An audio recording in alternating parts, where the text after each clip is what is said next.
क्या? विश्वास मतलब क्या? एक बेटे को अपनी माँ पे, एक बेटी को अपनी माँ पे इतना विश्वास है कि यदि माँ एक खंजर लेके खड़ी हो, मार दूंगी, तो बेटी हंसेगी, तो नहीं मार सकती हमें। उसको अपनी माँ पे इतना विश्वास है कि वो हंसेगी कि तू नहीं मार सकती मुझे, तू मेरी माँ है, नहीं मार सकती। बेटी को माँ पे जो विश्वास है ना कि तू कुछ भी करे तो मार नहीं सकती हमें, जितना जो विश्वास बेटी को माँ पे है, उतना ही विश्वास जब एक जीव को परमात्मा पे हो जाता है, तब भगवान का साक्षात्कार हो जाता है, भगवान मिल जाते हैं। विश्वास सब करते हैं, पर वैसा विश्वास नहीं करते हैं जैसा एक संतान अपने माँ से करती है। हमारा विश्वास कपट वाला होता है, 2 मिनट विश्वास फिर हट गया विश्वास। पर जब अटूट विश्वास होता है, तब भगवान की प्राप्ति हुए बिना नहीं रहती। इसको विश्वास कहते हैं। तो शंकर जी विश्वास के स्वरूप हैं साक्षात। विश्वास की प्राप्ति होती है शंकर जी के नाम स्मरण करने से। और पार्वती जी श्रद्धा है। श्रद्धा किसे कहते हैं? जिसके कारण आप यहाँ आके बैठे हो, वही तो है श्रद्धा। जिसके कारण आप यहाँ आके बैठे हो, आपका राम जी में श्रद्धा है, आपका कथा में श्रद्धा है, इसीलिए तो आके बैठे हो। तो ये श्रद्धा माता पार्वती की कृपा से प्राप्त होती। तो जब श्रद्धा भी हो और विश्वास भी हो, तब भगवान की प्राप्ति होती है। शंकर जी का विवाह हुआ। पहले तो हिमालयपुर वाले डर गए थे, मैना मैया ने विवाह भी कैंसिल कर दिया था।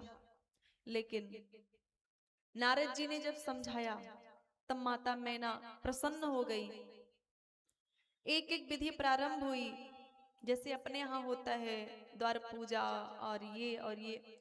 और विवाह में जितनी भी विधियां होती हैं, वो कोई साधारण विधि नहीं होती है, उसका बहुत बड़ा बड़ा मतलब होता है। अब देखो, शादी में चावल चुनने का एक रिवाज होता है, 7 चावल चुनने पड़ते हैं। इसका मतलब ये है कि चावल चुनते चुनते कम उस दूल्हे के आंख का परीक्षा हो जाएगा कि उसका आंख तो ठीक है। तो ये जो चीजें, और वो देखो धान कुटाई करवाते हैं ना, तो उससे परीक्षा हो जाएगा कि बल है हाथों में कि नहीं। और स्त्री जब श्रृंगार करती है, तो वो श्रृंगार कोई साधारण नहीं है। आंख में जब काजल लगाती है, तो उसका मतलब है कि ये आंखें शर्म से झुकी रहना चाहिए, आंखों में शर्म होना चाहिए। घूंघट ना हो तो चलेगा, पर शर्म जरूरी है। हाथ में चूड़ियां होती हैं, चूड़ियों का मतलब होता है धीरे चलना है।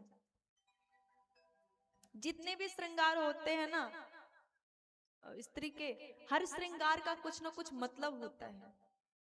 उसी प्रकार विवाह की जितनी विधियां होती है, उनका भी मतलब कुछ ना कुछ मतलब होता है। शादी हुई शंकर जी की, और जब विवाह संपन्न हो गया, तब एक ठकुराइन होती हैं जो गांठ जोड़ती हैं। ठकुराइन आई और शंकर जी को कहती है कि हमें नेग चाहिए। शंकर जी ने कहा नेग में क्या चाहिए? बोले क्या चाहिए? सोना चांदी यही सब चाहिए। शंकर जी ने कहा कि सोना चांदी तो है नहीं हमारे पास, सोना चांदी नहीं है, और देखो हमारे पास जो है वो हम दे नहीं सकते। ठकुराइन ने कहा नहीं नहीं, बहाना नहीं चलेगा, नेक तो देना पड़ेगा। झोली टांग रखा है आपने, उससे उसमें कुछ ना कुछ तो माल होगा। बोले अच्छा झोली में से चाहिए? बोले हाँ। झोली में डाला शंकर जी ने हाथ, और निकाला बिच्छू और सर्प, ऊपर फेंक दिया। अब तो चिल्ला के भागी, चिल्ला के भागी, इतनी डर गई कि अब जहां जहां शंकर जी रहते वहां वो रुकती नहीं। ठाकुर ने देखा तो ठाकुर आए, जो ठकुराइन के पति हैं, ठाकुर आए। उन्होंने कहा हाथ जोड़कर, महाराज आपका दर्शन हुआ, अहो भाग्य है हमारे, कुछ नेक प्रसाद हमें दे दीजिए। शंकर जी ने कहा कि अभी तो आई थी ठकुराइन मांगने। बोले नहीं नहीं, उनका अलग हिसाब रहता है, हमारा अलग हिसाब है, कुछ नेक प्रसाद दीजिए। शंकर जी ने भाव देखा, उन्होंने पूछा कि क्या चाहिए आपको। उन्होंने कहा जो दे दीजिए, आप जो दे दीजिए। शंकर जी प्रसन्न हो गए, भभूति निकाला और भभूति दिया नेग में, ये ले जाओ ठाकुर, अपने घर के कोने में रख देना, सुख संपत्ति बनी रहेगी, घर में शांति बनी रहेगी। ठाकुर बड़े प्रेम से लिए और ले करके गए। ठकुराइन ने कहा कि बना दिया तुमको बेवकूफ दूल्हा ने। बोले बेवकूफ नहीं बनाया, वो शंकर जी हैं। ये भभूति देख करके उन्होंने कहा है कि इससे घर में सुख शांति बनी रहेगी। अब देखो इसका मतलब क्या है। जब हम भगवान से जाकर के सोना चांदी मांगते हैं तो सोना चांदी मिलता नहीं, बल्कि हमें सांप बिच्छू जरूर मिल जाते हैं। जब भगवान से हम धन मांगने जाते हैं तो धन तो मिलता नहीं है, पर दुख जरूर मिलते हैं। कभी कभी धन व्यक्ति को परेशान करता है। कैसे? धन आने के बाद शुगर की बीमारी होती है ना, धन ज्यादा हो जाता है पर नहीं खा सकते, ये नहीं खा सकते, ये नहीं खा सकते, ये नहीं, परहेज है इससे, नहीं इससे परहेज है। धन आने तो धन आने के बाद ये भी चीजें आ जाती हैं कि आप खा भी नहीं सकते ठीक से। धन आने के बाद घर में एसी आ जाता है, कूलर आ जाता है और वॉशिंग मशीन आ जाती है। फिर पता चला कि मेहनत नहीं किया, मेहनत करना छोड़ दिया, फिर मेहनत कर तो एक ही से चलाइए, लाइट से कटता है तो। श्री राधे सीताराम जी महाराज की, जोर से बोलिए जय सिया राम। रानी के चरण प्यारे प्यारे, ओ मुझे और किसी से क्या लेना, क्या लेना, मुझे और किसी से क्या लेना, क्या लेना। राधा रानी के चरण प्यारे प्यारे, राधा रानी के चरण प्यारे प्यारे, ओ महारानी के चरण प्यारे प्यारे, महारानी के चरण प्यारे प्यारे। ओ मेरे मन मतवारे, तू राधा राधा गारे। ओ मेरे मन मतवारे, तू राधा राधा गारे। तेरी पारी करेगी नैया, चरणन से प्रीत लगा रे। तेरी पारी करेगी नैया, चरणन से प्रीत लगारे। तू जप ले राधे नाम, तेरे बन जाए सब काम। तू जप ले राधे नाम, तेरे बन जाए सबका। और इसमें तेरा क्या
रानी के चरण प्यारे प्यारे, राधा रानी महारानी के चरण प्यारे,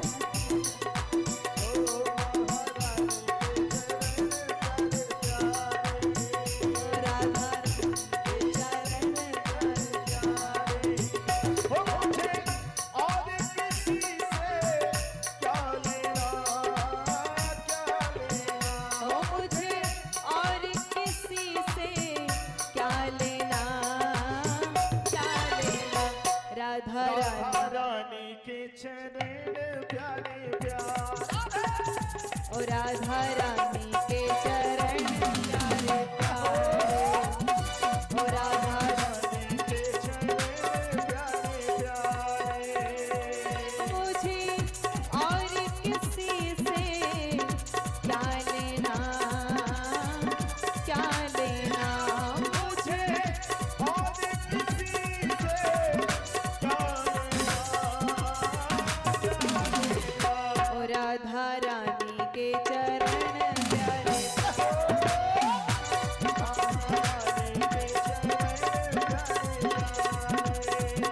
ओ राधा रानी के चरण।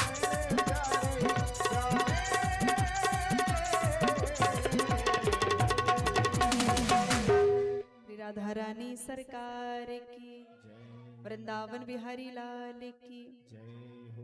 तो सबको नेक प्रसाद दिया, सबको आशीर्वाद दिया और गौरी पूजन गणेश पूजन किया। गणेश पूजन करके शंकर जी पार्वती जी का विवाह संपन्न हो गया। गणेश पूजन तो होता ही है। अब आप सोचोगे शंकर जी का ब्याह हो रहा है तो गणेश जी कहाँ से आ गए?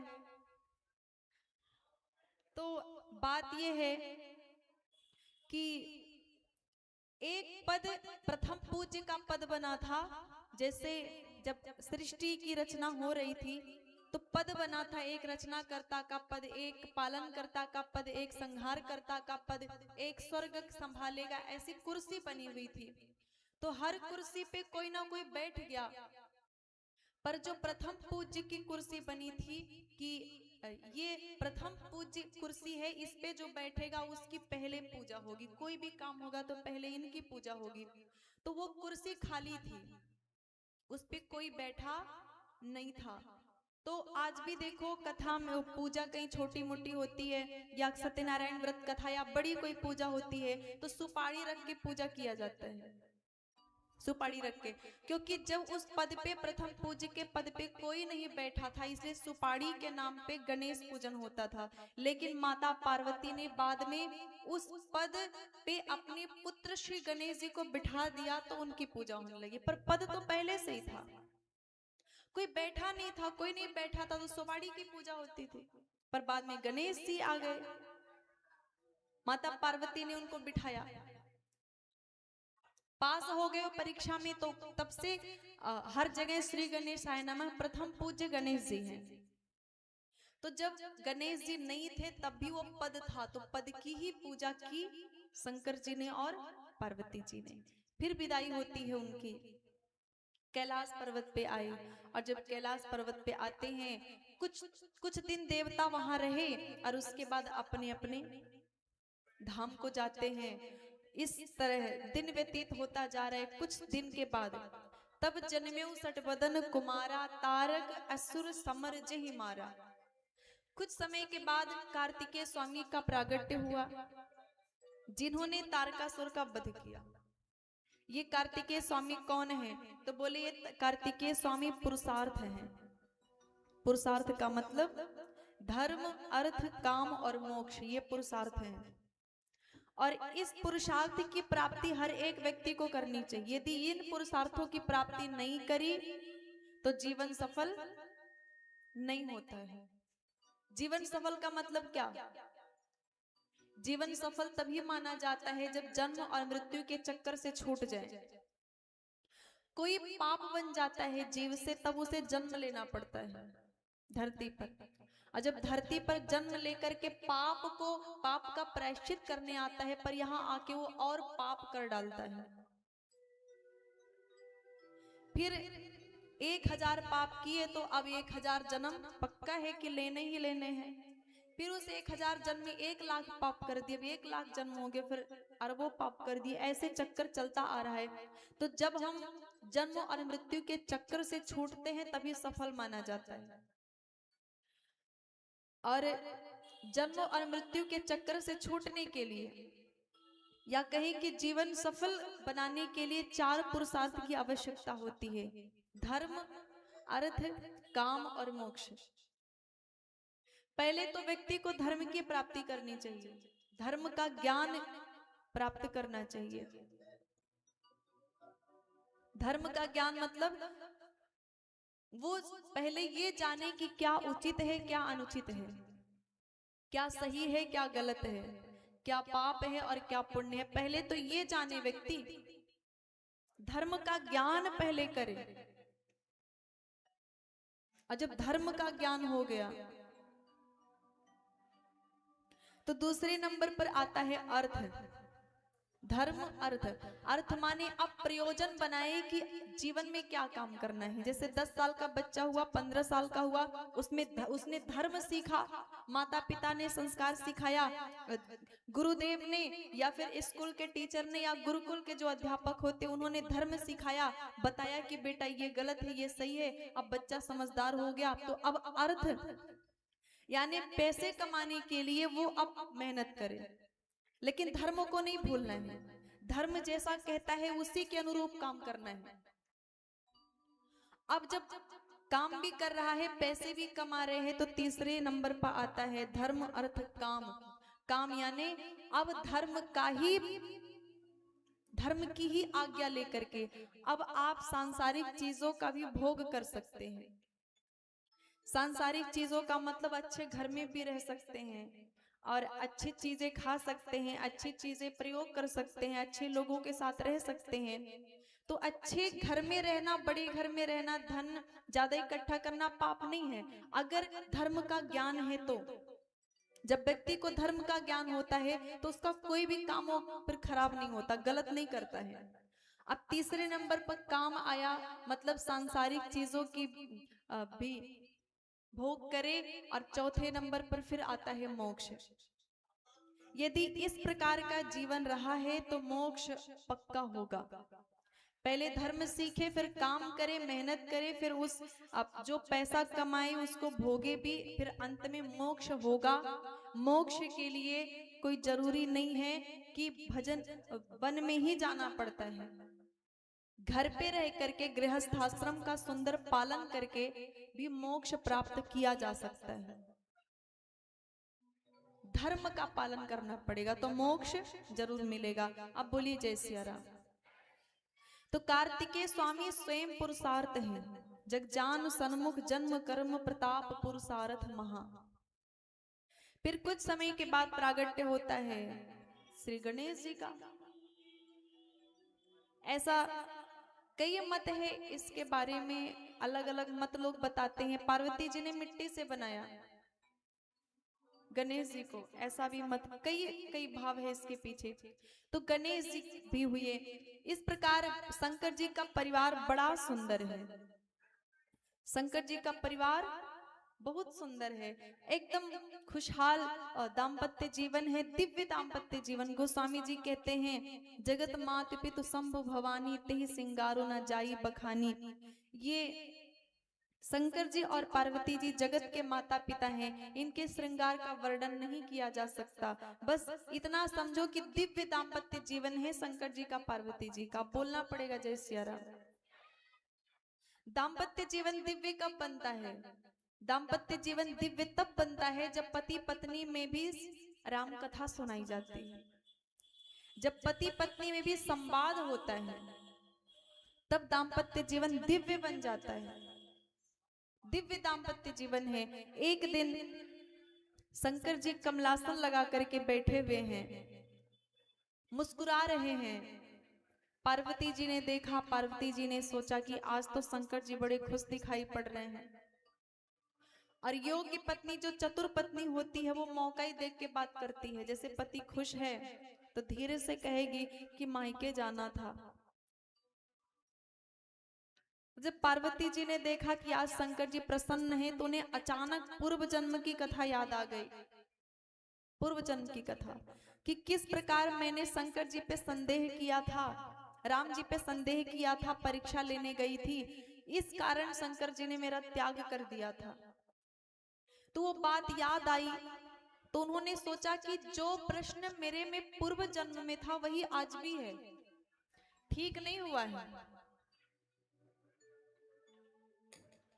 कोई कहीं नहीं जाते हैं चलकर, सब यहीं फिर मिलते हैं कपड़े बदल बदल कर। कोई कहीं जाता नहीं है, आत्मा तो वही रहती है, कपड़ा केवल बदल जाता है। तो सती जी की आत्मा तो वही है, कपड़े केवल शरीर बदल गया है। तब भी उनको राम जी के विषय में संदेह था, आज भी है। लेकिन अब ये अंतर है कि जब सती जी के रूप में थी तो उनमें झगड़ा चलता रहता था। वो शंकर जी से पूछती थी हर बात, लेकिन मानती अब को नहीं थी। सब पूछती थी लेकिन मानती नहीं थी एक भी बात। लेकिन अब पार्वती जी के रूप में है, तब वो शंकर जी की बात मानती हैं। यही अंतर है। तो आज फिर पार्वती जी ने प्रश्न कर दिया। पार्वती जी ने प्रश्न कर दिया। पार्वती जी ने कहा कि महाराज, आप कहते थे कि राम जी ब्रह्म हैं, तो आप बताइए यदि राम जी ब्रह्म हैं तो उनका जन्म कैसे हुआ? यही यही मुझे दिक्कत है। अगर राम जी ब्रह्म हैं तो उनका पालन पोषण कैसे हुआ? अरे वो भगवान है, बच्चे का, मनुष्य का पालन पोषण होता है, भगवान का पालन पोषण कैसे हुआ? अगर वो भगवान है तो उनका विवाह कैसे हुआ? पढ़ने कैसे गए? अगर वो भगवान है तो उनका 14 वर्ष का वनवास कैसे हो गया? क्या वो रोक नहीं पाए? अगर वो भगवान है तो उनकी पत्नी का हरण कैसे कर ले गया रावण? क्या उनमें शक्ति नहीं थी कि रोक ले? अगर राम जी भगवान थे तो वो पेड़ पौधों से क्यों पूछ रहे थे कि मेरी पत्नी कहाँ है? साधारण मानव के जैसे। मेरे में यही संदेह है, राजकुमार ता ब्रह्म किमि, अगर वो राजकुमार है तो ब्रह्म कैसे? हमने तो सुना है ब्रह्म निराकार होता है, ब्रह्म का कोई आकार नहीं है, पर ये तो आकार सहित दिखाई पड़ते हैं, मुकुट लगाए श्री रामचंद्र। तो आप ये बताओ कि ये कैसे भगवान हैं और कैसे इंसान भी हो गए, और कैसी उनकी पूरी कथा है, हमें यह भी सुनाओ। तब पहले तो शंकर जी को क्रोध आया।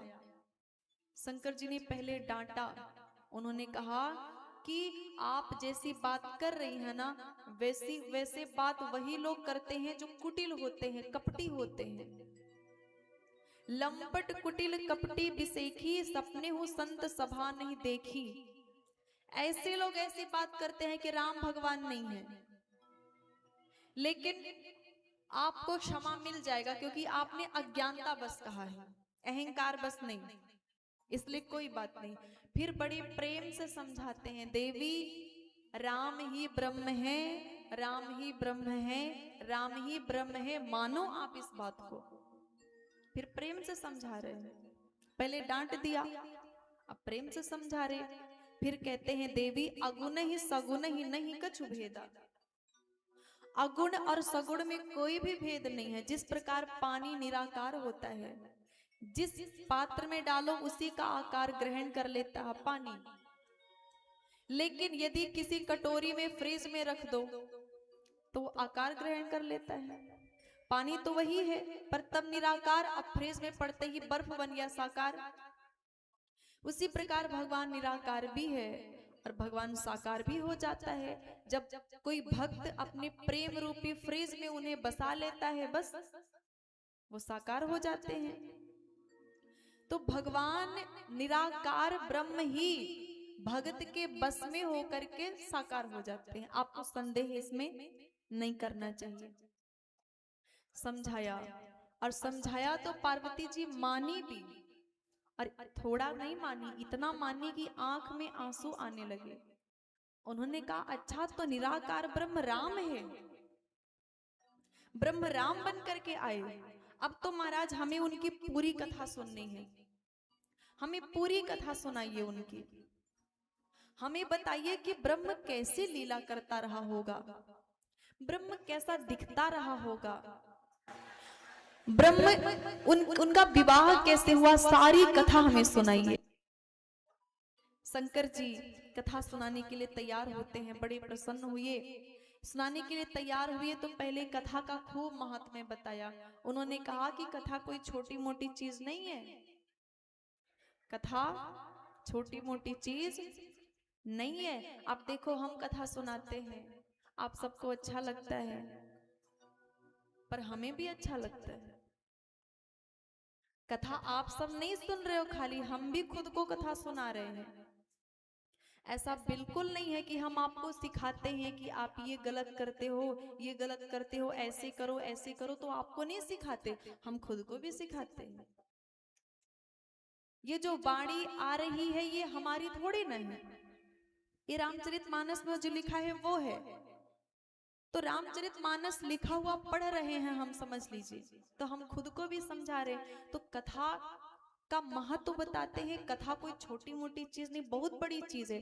कभी कभी आप देखो हमारे जीवन में भी समस्याएं आती हैं, हमारे जीवन में भी समस्याएं आती हैं, तो कथा कहते कहते हमारी भी समस्या का समाधान मिल जाता है। हमारे मुख से हमें ज्ञान मिल जाता है। सच्ची बता रहे, कथा इतनी बड़ी चीज है।